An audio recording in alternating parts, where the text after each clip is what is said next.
Nakon što smo odradili okopavanje voćaka te dodavanje stajskog gnojiva u prostor oko voćke, na red su došle i druge radnje koje su potrebne da se u toku mirovanja voćke odrade.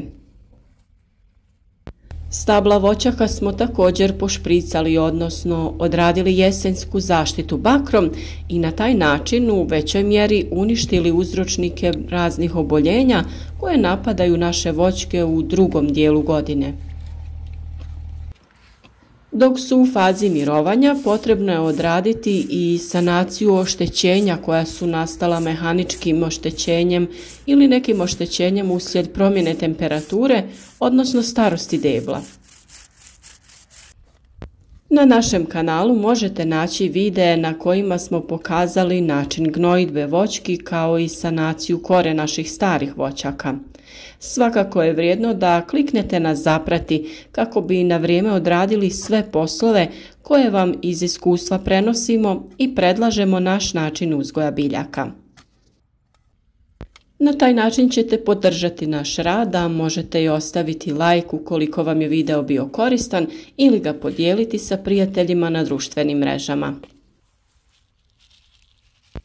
Jedna od nezaobilaznih aktivnosti u voćnjacima velikog broja voćara tokom zimskih mjeseci je krečenje.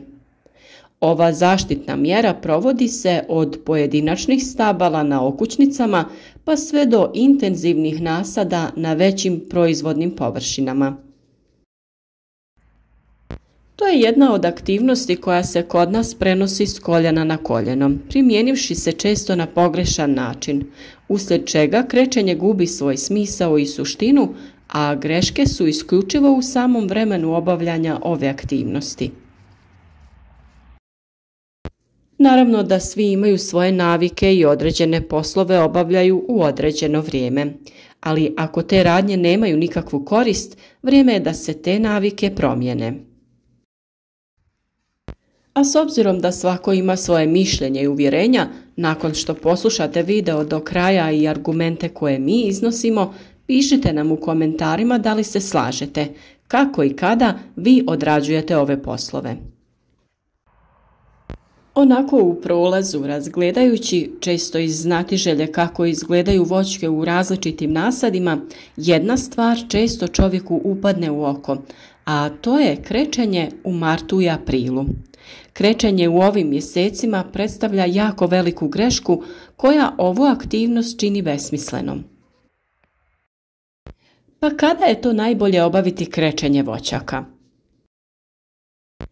Ovo je pitanje od krucijalnog značaja, jer krečenje je potrebno isključivo obaviti u periodu od trenutka otpadanja lišća do pojave prvih mrazeva, što znači prije početka zime. U nekim regijama se ono može obavljati do polovine januara, ali to sve ovisi od klimatskih faktora u samoj regiji.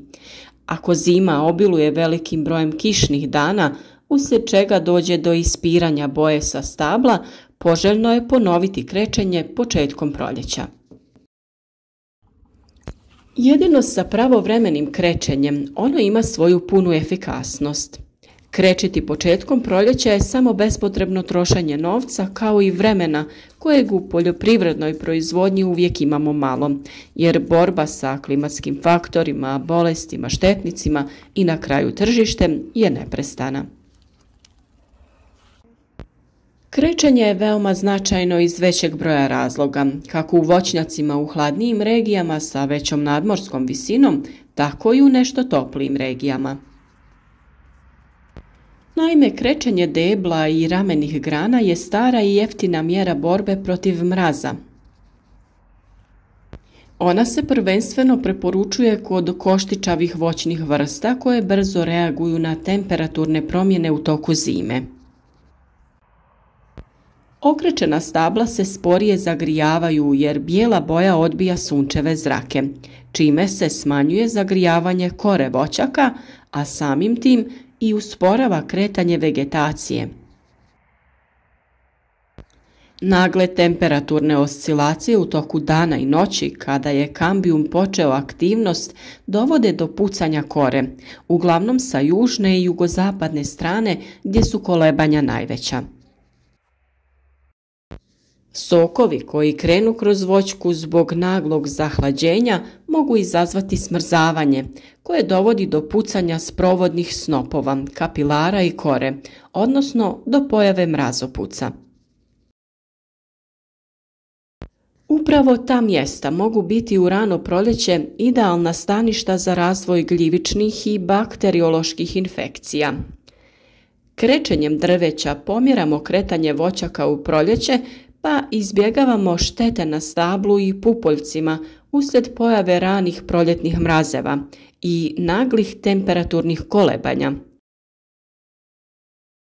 Upravo krečenjem se usporava kretanje vegetacije minimum 7 do 10 dana, zbog toga što bijela boja reflektira sunčeve zrake i usporava kretanje vegetacije. Krečenje ovom mješavinom ima insekticidno djelovanje, a djeluje i dezinfekcijski, utječući na prezimljavajuće forme bolesti i štetnika, a također i kao repelent za glodavce.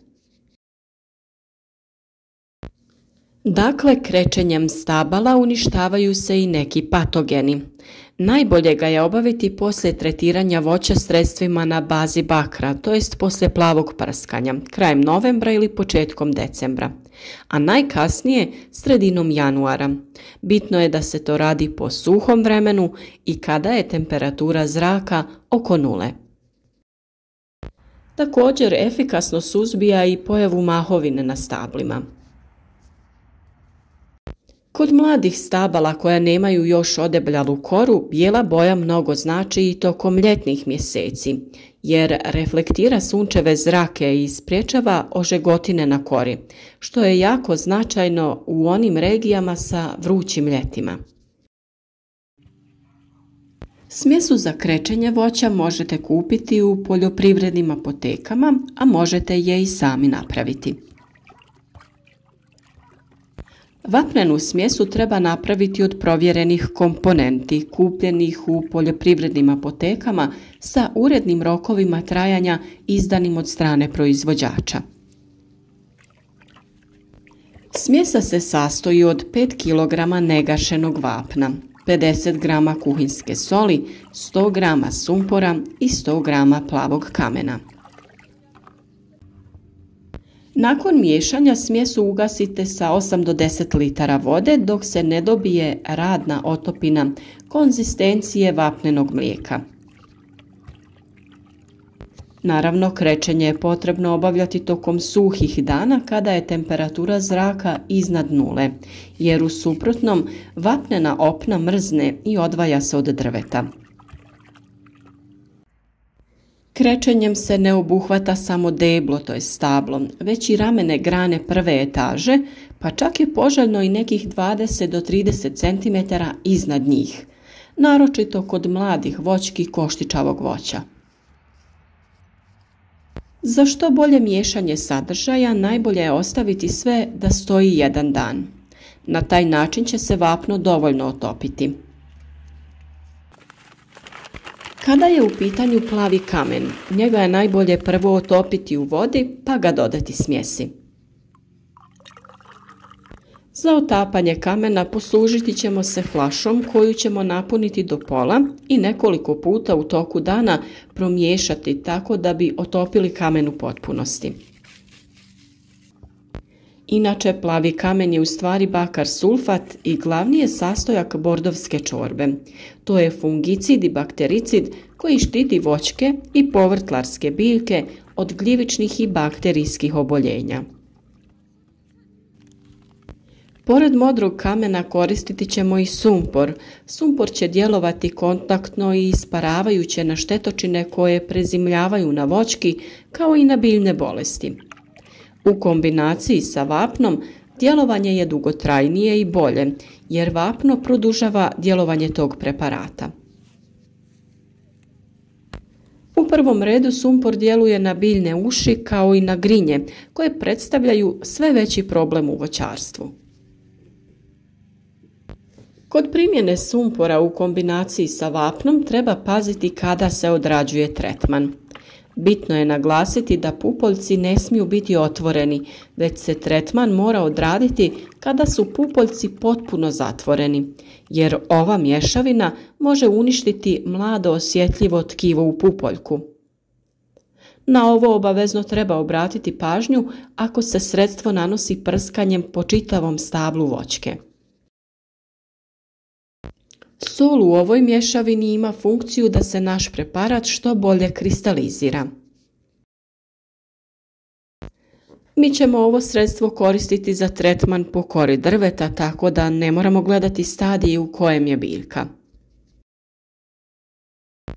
Krečenje je najbolje obavljati četkom kojom je potrebno dobro napuniti pukotine u kori i račve grana. Tokom krečenja smjesu je također potrebno sa vremena na vrijeme promiješati kako ne bi došlo do taloženja. Prilikom krečenja boja na stablu će biti prozračna jer je još uvijek vlažno, ali sušenjem će doći do pojave bijele boje.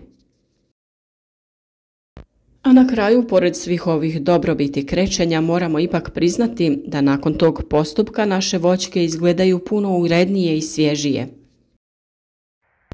No voćar svakako ne treba da se vodi samo estetikom i time što će drugi reći na urednost voćnjaka u proljeće.